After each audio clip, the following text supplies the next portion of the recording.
Hello and welcome to the next video of my rookie recap for 2024 as we go over junglers. First, I'll go over the list of players that I believe qualified as rookies this year. There is going to be a name in particular that will probably surprise you, but I will explain that further.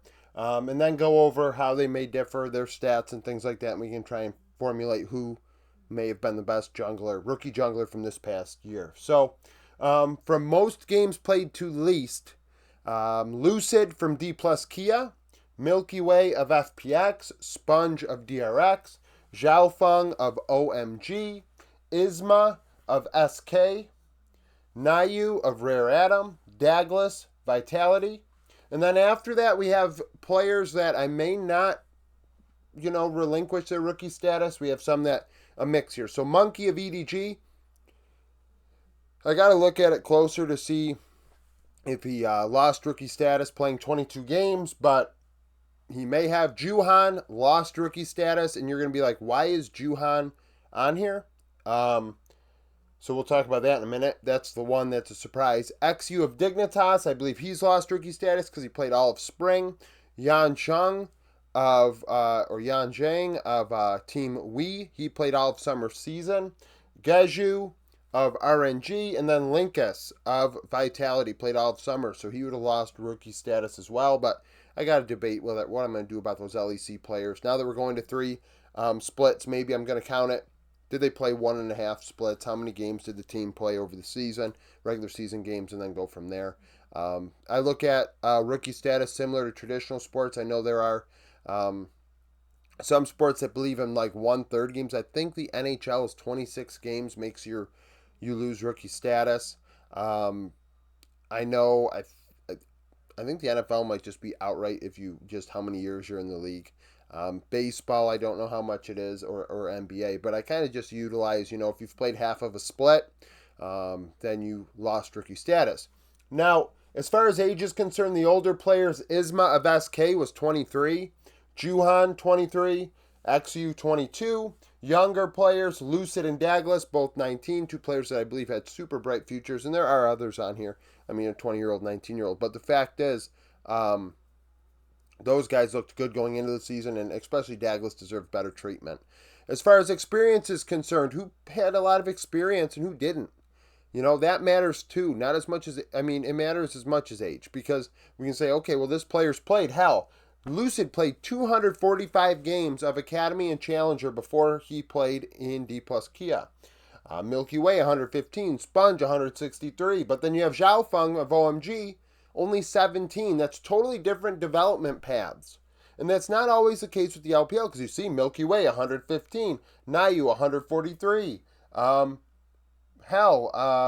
Yan Cheng 294 before Team Wii had him play this year. Like 294 games of Academy. That's a lot. But lower end of things, Zhaofeng, 17. Juhan, 89. Geju, only 14 games played before RNG gave him an opportunity this year. So, you can condemn players all you want, but you also got to take into account what the player had for development. Did they get an opportunity to make mistakes and then grow from it? Now, with Juhan in particular, there are some things to note. He's played 89 games of Challenger before having opportunities. He's played 35 international games, MSI for a minor region with PSG and the PCS.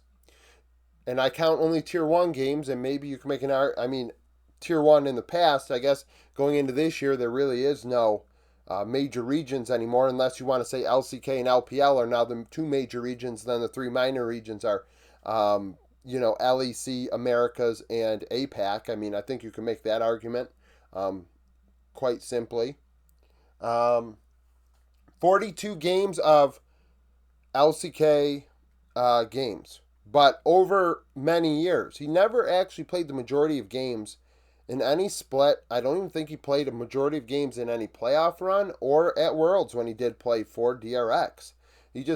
Krakow was the starter last year, and Pioshik the year before that. Like, it was not Juhan's team by any means.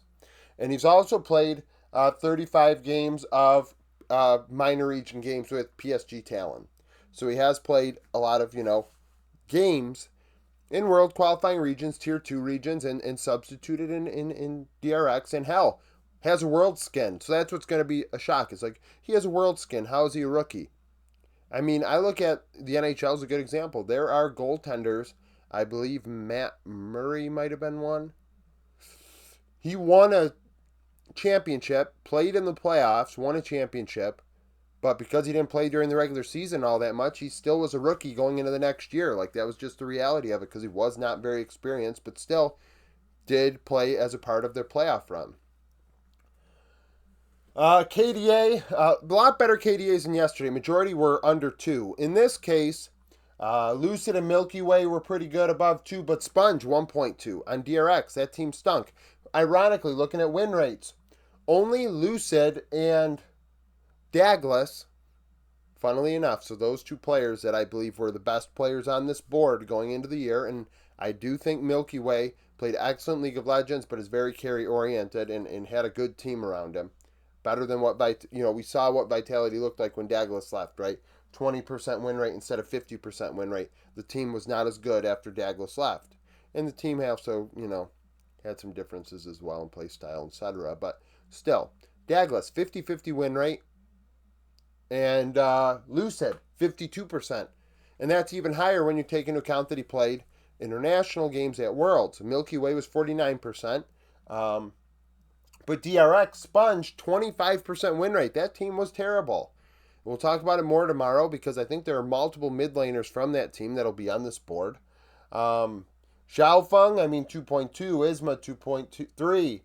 Douglas 2, but then Linkus 2.1 for Vitality when he played. Lower end, Geju 1.4. Juhan only 1.5 for Giants X.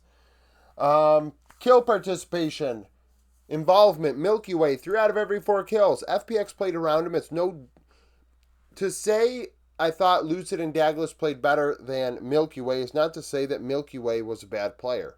Milky Way was given every opportunity, in my opinion, with FPX to succeed, which is something I don't think Douglas got with Vitality, which, hell, he got benched for it. I mean, not benched. Well, he did. He got subbed out for it. Where Milky Way had a lot of, help along the way. So very involved. Zhao Feng, 77% with OMG. Douglas, 75%.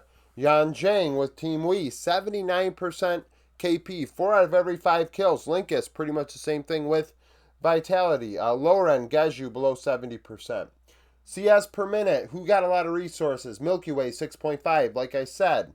Geju, 6.4. Monkey, 6.2 of EDG. So LPL, also we have to take into account some of these guys didn't play much, played more games in summer than spring. Some played only in spring, some played only in summer. Return on investment, damage divided by gold.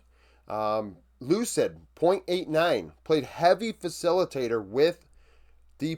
He was not given an opportunity to really carry as much as a Milky Way or others, which I think people have to take that into account. People see flashiness, they see carry champions, but they also don't want to acknowledge the fact that, hey, this player could be better or may have played better, but they didn't get an opportunity to really show those flashy plays that stick out to people, which is why I like to utilize stats for a lot of my decisions, because I don't want a play or a series or something in particular to outweigh something else just because it's like, oh, look at that play. That was a great play. That player should be an all-pro because they make these plays. It's like, yeah, but what about the other 80% of the games? What's going on compared to somebody else? Because Milky Way 1.21, that's very high. Monkey 1.22. Other LPL junglers with Team Wii and RNG, Yanjing and Geju were high. But lower end was Lucid, Sponge, Isma, Nayu, all under 1 damage per gold, a lot of it being spring games. Nayu played only in spring for Rare Adam. He did not play in that carry-oriented meta that we saw in summer. Zhao Feng, I believe a lot of his games even were in spring, replaced by Tianjin as the season went along. Vision efficiency, best was XU 4.1 for Dignitas. He also had very low ROI, 0.83 damage divided by gold, but played only in spring, replaced by Spica. In terms of diffies, Lucid was pretty even, and for a rookie in the LCK, I'll take that. I think everybody would take that. Facilitators, he's not getting carry picks, and he went even in the jungle. Hell, not many people really got blown out here. I mean, Linkus behind 178 gold on average. That's not too bad for a team that's only won 2 out of 10 games. Juhan, negative 150. XP wise, a lot of these guys is a mixed bag. Um, XU was actually ahead, so was Linkus in terms of XP at 15 minutes. Juhan behind negative 238. Solo kills per game, Douglas was interesting. He had 5 in 36 games, where everyone else it was like 5 in 125 games. So Douglas very aggressive, found opportunities for outplays. And like I said about the win rates, it's weird that only Douglas and Lucid had a plus 50-50 win rate. Um, I mean, Milky Way didn't have a team as good as D plus Kia, don't get me wrong, but like I said, I think that he got all the opportunities to succeed throughout the season. In my opinion, I always was saying, ban out Milky Way and see what happens. The bot lane of FPX had a really nice spring. Going on a run there with their champion pools, just out of this world. I thought Kara did decent. Of course, they had issues off the rift, don't get me wrong, and those were hard to overcome. But at the same time, I do believe that Lucid deserves a lot more credit than he's getting because of how well he played. And even though he was not given the flashy picks, I mean, he did his job at a high level. And also, we have to factor in this too. I imagine a lot of people look at Lucid because he's the only one on the board, right? Yeah. He's the only one on the board that went to Worlds. A lot of people are probably looking at Worlds as well. Well, look how D Plus did at Worlds. Lucid struggled. Yeah, well, the other guys didn't even fucking get there. So what does that say about them? That they couldn't even get there? Like, it's just, I think that's kind of weird, and it's a sour taste in people's mouths. You see them play at the highest level, or hell, you see a player like Milky Way. He played in the playoffs, but you didn't really see a Nayu play in the playoffs. You haven't seen him play in 6 months.